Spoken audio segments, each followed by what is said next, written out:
Ya, Pak Susno Duaji ini termasuk orang yang bersikap objektif ya dalam menilai sesuatu, termasuk menyikapi atau menilai Al-Zaitun ya, atau menyikapi kasus Syekh Panji Gumilang ya, tanpa tendensius dan tanpa perasaan benci ya terhadap sesuatu itu, termasuk menyikapi kasus mengenai Syekh Panji Gumilang ini ya.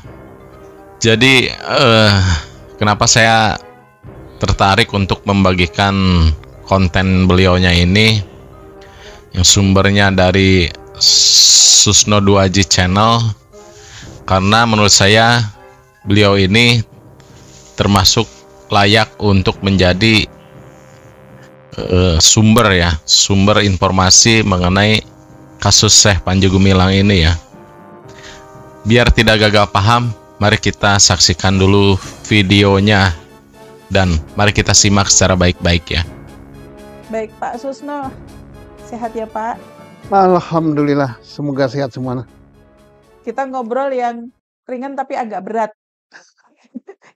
Beratnya itu karena membebani pikiran, membebani persepsi kita gitu ya Pak, tentang kasus-kasus yang ada di Indonesia ini. Iya. Nah, kita kilas balik sedikit tentang kasus Panji Gumilang. Kayaknya nih kayak sudah hampir tidak dengar ya Pak, karena tertutup oleh mungkin hiruk-pikuk capres-cawapres, kita mau pemilu gitu. Jadi yang ke Panji Gumilang ini agak sedikit terpinggirkan. Terakhir kemarin berkas-berkas penyelidikan tentang Panji Gumilang ini sudah diserahkan, tapi lalu dikembalikan lagi ke Bareskrim karena dianggap kurang lengkap, gitu ya Pak. Lalu ada permintaan untuk memperpanjang masa tahanan hingga akhir bulan ini. Jadi kalau sampai tanggal 30 ini ada sekitar 13 hari lagi gitu untuk menyelesaikan semua penyidikan dan penyelidikannya. Lalu sebenarnya apakah kasus penistaan agama ini seperti yang pertama diungkap ya Pak, disampaikan adalah karena kasus penistaan agama. Apakah ini akan nanti bisa dibuktikan Pak? Jadi gini, kita setback ke belakang kasus Ya. Panji Gumilang. Tapi sebelum itu, saya akan memberikan statement dulu bahwa berkali-kali saya sampaikan, saya tidak kenal Panji Gumilang, baik secara pribadi atau secara apalah, apalagi salaman, apalagi ngobrol ya. Jangan ada, karena biasanya saya berkali-kali memberikan statement tentang Pak Panji Gumilang dengan Al-Zaitun, baik di televisi maupun di podcast saya sendiri atau podcast orang lain. Selalu aja ada netizen atau apa namanya viewer gitu ya, Iya. yang nyeleneh gitu. Padahal saya udah berikan statement. Apa yang saya sampaikan ini adalah murni kajian hukum persepsi saya untuk menegakkan kebenaran dan keadilan. Ada yang bilang, wah Pak Susno mihak Panji Gumilang, wah Pak Susno mantan napi dan sebagainya. Tapi nggak apa-apa lah, itu apa namanya resiko ya. Tapi saya katakan saya sama sekali tidak ada niat untuk membela siapapun yang salah. Saya sangat sedih kalau ada orang yang bersalah tidak dihukum. Tapi saya sangat sedih juga kalau orang yang benar direkayasa dan dihukum. Karena saya sudah pernah merasakan itu tidak enak. Nah itulah. Jadi terkait kasus Panji Gumilang dan Al-Zaitun, memang sudah ditangkap, sudah ditahan oleh penyidik Polri karena demikian bergebu-gebunya, demikiannya hiruk-pikuk di dalam masyarakat. Saya tidak tahu penangkapan dan penahanan itu apakah dalam rangka meredam atau dalam rangka benar-benar untuk menyidik. Ternyata ditahan atas kasus dugaan tindak pidana penistaan agama. Sudah ditahan 20 hari, kemudian diperpanjang 20 hari lagi oleh penyidik, oleh Polri juga, sehingga nantinya akan 40 hari. Di antara ini, selama 40 hari dengan perpanjangan ini, berkas perkara Pak Panji Gumilang khusus perkara penistaan atau penodaan agama sudah dilimpahkan ke jaksa penuntut umum.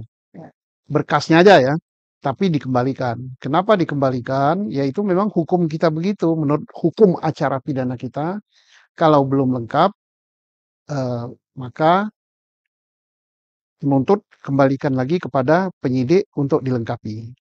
Nah, timbul pertanyaan, kalau seandainya setelah diperpanjang 20 hari lagi menjadi 40 ini tidak juga lengkap, Iya. tindakan apa yang dilakukan?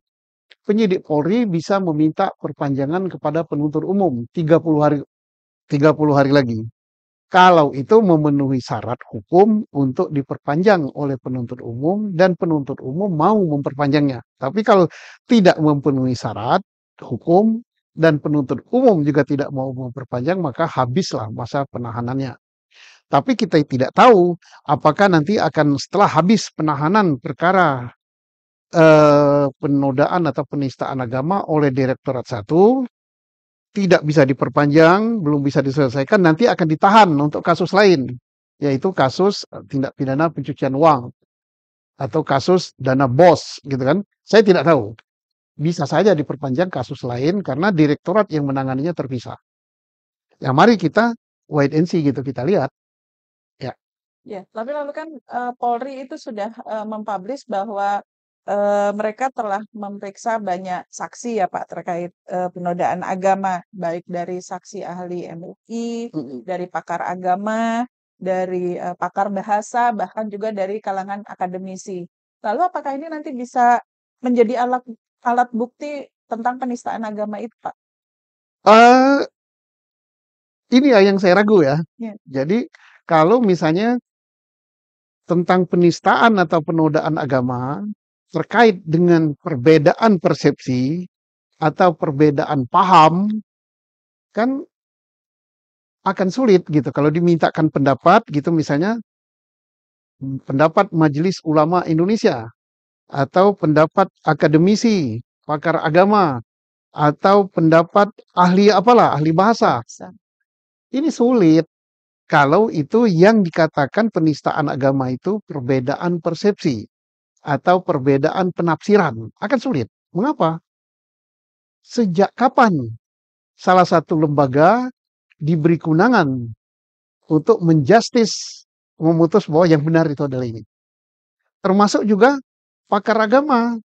Pakar agama dari perguruan tinggi bisa mengatakan ini salah yang apa yang dilakukan oleh Pak Panji Gumilang dengan Al Zaitun. Yang benar ini. Nggak bisa dong. Pak Panji Gumilang dan ini dia akan mengajukan argumentasi juga berdasarkan paham dia, berdasarkan buku dia, berdasarkan ulama dia, berdasarkan segala macam lah dia. Nah, terjadi perbedaan begini. Ya. Kalau sudah terjadi perbedaan begini, siapa yang berwenang menyatakan benar? MUI kah? Perguruan tinggi kah? Ahli bahasa kah? Nggak bisa dong. Jangankan Pak Panji Gumilang atau Al Zaitun yang tetap mengaku Islam, tetap mengaku Ahlul Sunnah wal Jamaah gitu, hanya perbedaan penafsiran. Ada yang berbeda sekali gitu. Di sini Ahlul Sunnah wal Jamaah, di sini Ahlul Bait. Lebih berbeda lagi kan? Ya. Apakah perbedaan ini kita bisa putus yang ini salah, yang ini benar? Nggak bisa dong. Di Iran itu semua Syiah. Ya. Oke lah, di Indonesia ada lagi gitu misalnya yang ngaku Ahmadiyah, yang ngaku paham lain. Apakah mereka salah? Terus dihukum? Lebih parah lagi kalau beda keyakinan gitu. Jadi sulit. Seandainya sampai ke pengadilan pun saya kira sulit gitu. Tetapi kalau misalnya penistaan agama terkait dengan penodaan Al-Quran, membakar Al-Quran, atau membubarkan orang lagi sholat, nah itu gampang hukumnya, nampak. Tapi kalau perbedaan pandangan, perbedaan pikiran, ya susah lah. Siapa yang benar, siapa yang salah, ya serahkan aja kepada Allah nanti. Lalu kalau sampai ke pengadilan nanti, apakah hakim juga bisa akan memutuskan benar atau salah berdasarkan persepsi, Pak? Hakim tidak boleh memutus menyalahkan, membenarkan persepsi atau pandangan atau paham salah satu gitu kan. Sejak kapan hakim, apalagi ini terkait dengan pandangan atau paham atau persepsi agama. Hmm. Oh, hakim kalau berani begitu dosanya besar sekali gitu.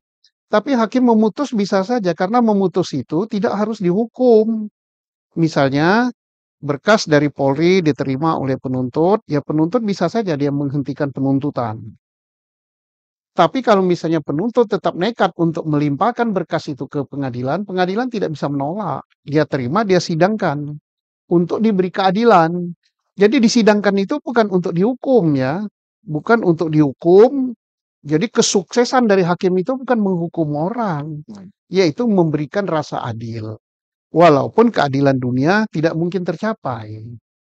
Ya, tapi bukan memutus berdasarkan pesanan, berdasarkan memuaskan orang, ya tidak. Kalau hakim mengatakan bahwa ini masalah persepsi, perbedaan pandangan tidak bisa diputus dan sebagainya, dia bisa bebaskan. Putusan membebaskan. Membebaskan itu juga putusan. Putusan pengadilan gitu. Oh, tidak terbukti apa yang didakwakan, maka dibebaskan. Itu juga putusan, itu juga keadilan gitu kan. Jadi tidak bisa seseorang itu diadili berdasarkan perbedaan persepsi ya Pak? Diadili bisa. Oh, diadili bisa. Tapi disalahkan gitu. Oh, baik. Kalau disalahkan berdasarkan perbedaan pandangan, perbedaan persepsi, itu nanti akan menuai cacian dari orang. Ya, hari ini tanggal 10 September, jika dihitung dari tanggal 1 Agustus, sudah lebih dari 40 hari ya, lebih 1 hari ya. Tapi kasus Syekh Panji Gumilang ini kita masih belum mendapatkan kejelasan ya. Seperti apa? Apakah Syekh Panji Gumilang ini dibebaskan dari rutan Bareskrim atau seperti apa? Kita masih belum mendapatkan kejelasan ya. Belum mendapatkan informasi resmi dari Bareskrimnya itu sendiri ya. Dan mengenai berkas-berkas yang kurang lengkap ya, yang sudah dilimpahkan Kejaksaan Agung pun belum mendapatkan kejelasan kembali ya. Bagaimana berkas-berkas tersebut, apakah sudah dilengkapi apa belum. Nah, itu saya termasuk orang yang menunggu-nunggu informasi terupdate ya, terbaru dari Bareskrim ataupun informasi-informasi yang sumbernya valid ya. Ya, saya sedikit terenyuh mengenai kondisi di Al-Zaitun ya. Santri-santri di sana begitu merindukan sosok Syekh Panji Gumilang sebagai sosok panutan di Al-Zaitun ya.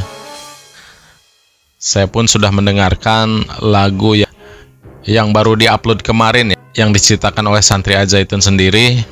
Ya, mudah-mudahan ini bisa menjadi perhatian ya bagi yang memang bisa mempertimbangkan terkait kasus Syekh Panji Gumilang ini ya. Juga bisa ikut menyadarkan bahwa kasus ini jelas mengada-ngada ya, dicari-cari kesalahannya atau bisa disebut kriminalisasi ya. Atau Anda sendiri punya pendapat lain atau sudah mendapatkan informasi terbaru, atau boleh diinfokan atau boleh berkomentar di bawah ya. Terima kasih buat semuanya. Terima kasih yang selalu mendukung channel saya. Semoga Anda sehat selalu. Wis ID pamit. Assalamualaikum warahmatullahi wabarakatuh. Merdeka.